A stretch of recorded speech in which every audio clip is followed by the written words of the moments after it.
আসসালামু আলাইকুম দর্শক, আমি সৈয়দা ইসলাম।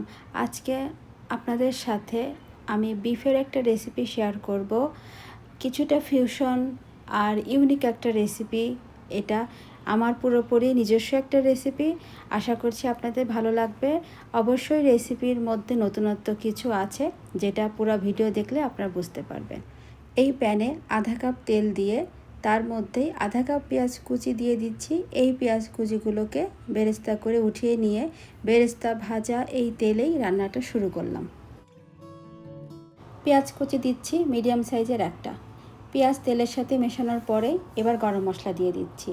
2টা শুকনো মরিচ, 1টা তেজপাতা, 3 টুকরা দারচিনি, 4টা এলাচ। গরম মশলা তেলে ভাজা হয়ে গেলে যখন কিছুটা ঘ্রাণ বের হবে, ঠিক সেই পর্যায়ে গরুর মাংস দিয়ে দিচ্ছি। আগে থেকে ধুয়ে পানি ঝরানো গরুর মাংস দিয়ে দিলাম 1 কিলো।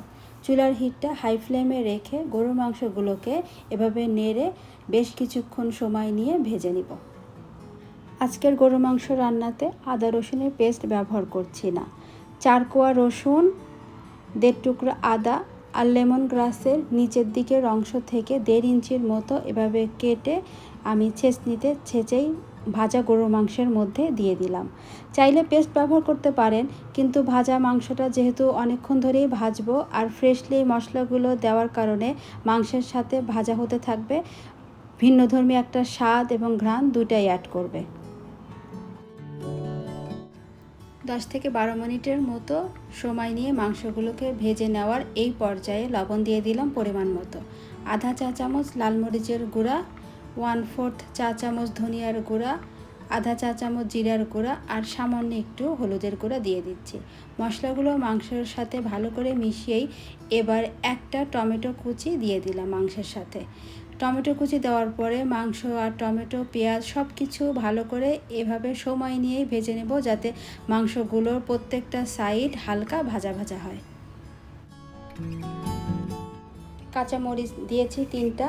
আজকের এই মাংস রান্নাতে যেহেতু গ্রেভির পরিমাণ কম, শুধু সিদ্ধ হবে সেই অনুপাত করে 2 কাপ গরম পানি দিয়ে ঢেকে দিচ্ছি মাংসগুলোকে সিদ্ধ করার জন্য।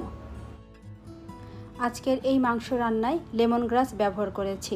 কারো কাছে লেমন গ্রাস না থাকলে মাংসগুলো যখন আধা সিদ্ধ হবে সেই পর্যায়ে ফ্রেশ লেবু পাতা ব্যবহার করবেন, তাহলেও খাবারটাতে সুন্দর একটা ঘ্রাণ এবং স্বাদ অ্যাড হবে। নামানোর আগে 1 চা চামচ আদা কুচি, 1 টেবিল চামচ পেঁয়াজ বেরেস্তা দিয়ে চুলা বন্ধ করে ঢেকে 2 থেকে 3 মিনিটের মতো সময়ে আমি এটা রেখে দেব। আসছে কোরবানির ঈদে আপনারা ট্রাই করতে পারেন আমার এই ভিন্নধর্মী বিফের রেসিপিটা। আশা করছি ভালো লাগবে। আজকের মতো বিদায়, আল্লাহ হাফেজ।